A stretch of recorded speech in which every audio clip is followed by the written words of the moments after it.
Di Belanda dan negara Eropa lainnya, pertanian tanaman semusim seperti sayur-sayuran biasanya dikembangkan dengan metode pertanian rumah kaca atau greenhouse.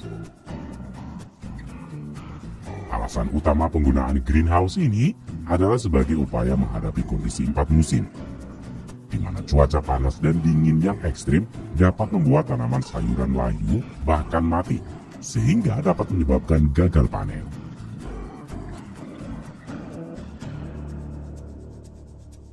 Dengan pertanian greenhouse, petani memungkinkan untuk mengatur suhu udara pada tanaman sesuai dengan yang dibutuhkan. Ketika musim dingin di luar greenhouse, petani akan mengalirkan udara hangat ke dalam rumah kaca. Sebaliknya, ketika di musim panas, petani akan membatasi intensitas matahari. Dengan metode ini, memberikan kesempatan petani sayuran di Eropa dapat bertani sepanjang tahun. Pertanian greenhouse juga sering mengkombinasikannya dengan cara hidroponik. Pada video kali ini, Rekayasa Teknologi akan mengajak kalian mengunjungi pertanian timun di Belanda dengan metode greenhouse dan hidroponik.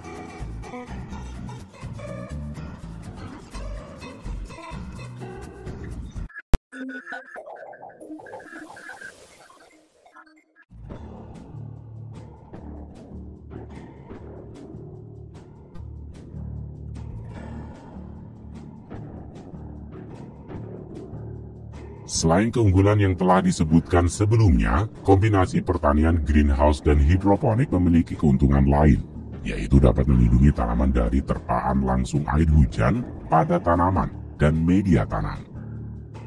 Perlu kalian tahu, terpaan langsung air hujan pada daun dapat menimbulkan masalah, seperti pembusukan pada daun dan batang tanaman. Selain itu, air hujan juga menyuburkan cendawan, lumut, dan tanaman pengganggu lainnya. Dan yang tak kalah penting adalah air hujan yang masuk ke dalam instalasi hidroponik akan mengurangi konsentrasi nutrisi yang telah ditentukan dalam air tandon sebagai media tanam. Itu mengapa mengkombinasikan kedua metode ini akan memaksimalkan hasil pertanian. Proses pertanian mentimun ini bermula dari ketika tanaman-tanaman mentimun ini telah melewati masa produksinya dan berhenti berbuah. Selanjutnya, para pekerja akan melepas tali-tali penyangga dan memotong batang timun dari media tanam. Kemudian, pekerja akan menarik tanaman timun ini untuk memasuki mesin penghancur, di mana tanaman timun ini akan dipotong menjadi sangat lembut.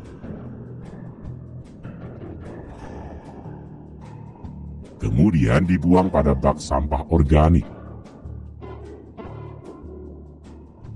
Dan rumah kaca siap untuk menerima tanaman baru.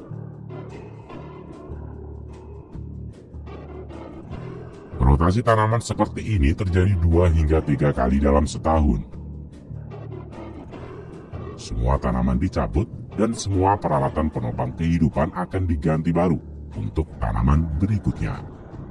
Pekerjaan berat ini dilakukan dengan kecepatan tinggi. Setelah semua bersih, pekerja akan mulai memasang peralatan penopang kehidupan tanaman mentimun. Pekerja akan mulai menatap plat busa rock wool di atas bilah penopang, yang selanjutnya tanaman mentimun akan tumbuh di atasnya. Kemudian selang-selang dripper dimasukkan ke dalam busa yang digunakan untuk memompa nutrisi ke dalamnya. Akhirnya bibit timun ditempatkan di atasnya.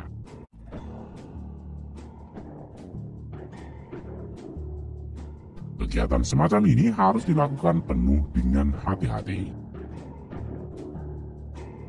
Selama proses awal pertumbuhan ini, pekerja diwajibkan memakai pakaian yang bersih dan dilarang untuk berpindah dari satu area greenhouse ke ruang greenhouse lainnya dengan pakaian yang sama.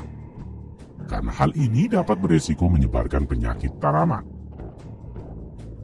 Pekerja juga harus selalu mendesinfeksi tangan dan sepatu sebelum memasuki rumah kaca.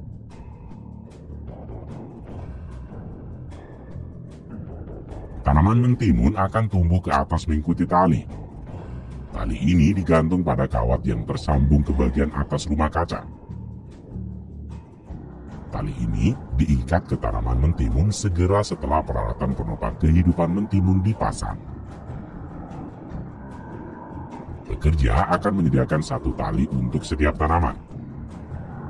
Proses pemasangan tali ini dilakukan 2 kali. Yaitu ketika tanaman masih pendek, pekerja dapat memasangnya sambil berjalan. Sementara itu, jika tanaman sudah menjalar lebih tinggi berada di atas tikar substrat, maka pekerja akan duduk di kereta dan berjalan di sekitar rumah kaca dan mengikatnya dengan tali utama, baik secara manual maupun menggunakan staples. Pekerja harus memastikan bahwa tanaman tumbuh ke atas dengan benar, sehingga tali harus selalu diputar di sekitar tanaman. Pekerja akan selalu mengecek ikatan hingga tanaman berkembang sampai ke kawat tanaman. Ketika penanaman mentimun dilakukan pada musim dingin antara bulan Desember hingga Maret, pekerja akan menjaga udara pada suhu ideal dengan cara membakar kayu pada mesin penghangat yang kemudian disalurkan ke seluruh area rumah kaca.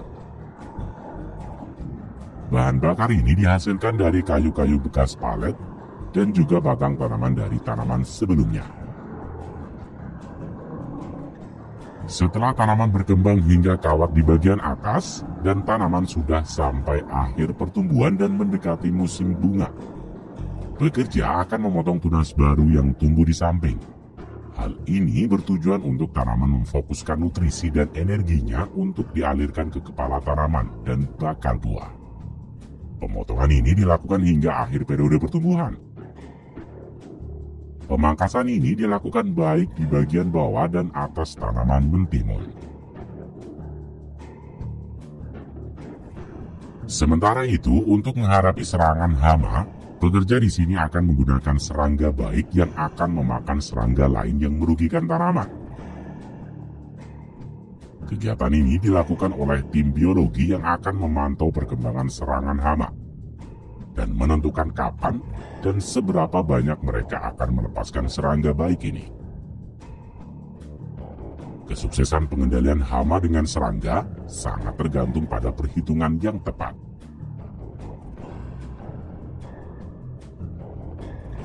Setelah 20 hari pertama dan bunga-bunga sudah diserbuki, bakal buah pertama akan mulai muncul, namun pekerja akan membuang buah-buah pada periode awal pertumbuhan.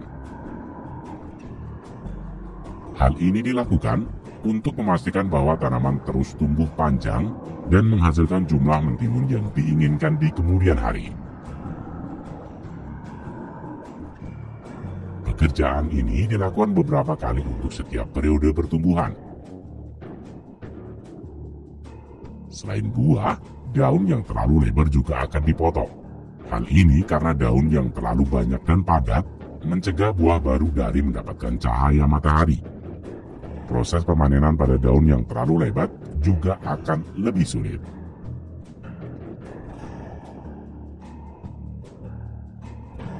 Mentimun pertama siap dipanen pada 3-4 minggu setelah tanam. Pemanenan ini akan berlanjut sampai akhir masa tanam.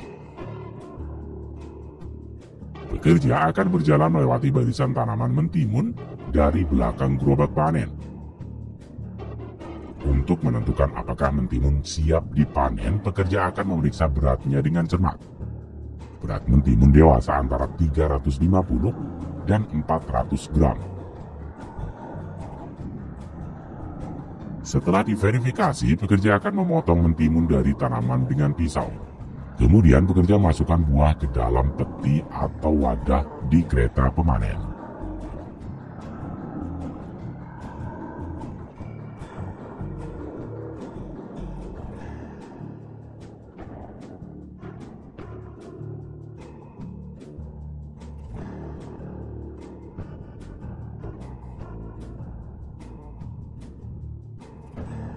Selanjutnya, kereta pemanen timun ini akan mengangkut hasil panen ke gudang. di mana mentimun ini akan disortir dan dikemas dalam kotak yang kemudian timun-timun ini akan dikirim ke pelanggan. Proses ini dimulai di mana ketika mentimun dari gudang diletakkan pada konveyor berjalan menuju ruang penyortiran. Di sini beberapa pekerja akan memeriksa kualitas dan menyingkirkan mentimun yang bengkok dan rusak. Kemudian pekerja akan menatanya pada kotak kardus. Selanjutnya, kotak yang sudah penuh akan dibawa ke ruangan lain.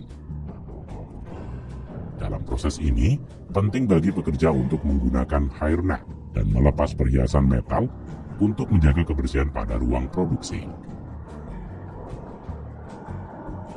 Di musim panen, ruang produksi ini dapat memproses 120.000 lusin mentimun. Mesin dapat membungkus 1.600 lusin timun dalam 1 jam.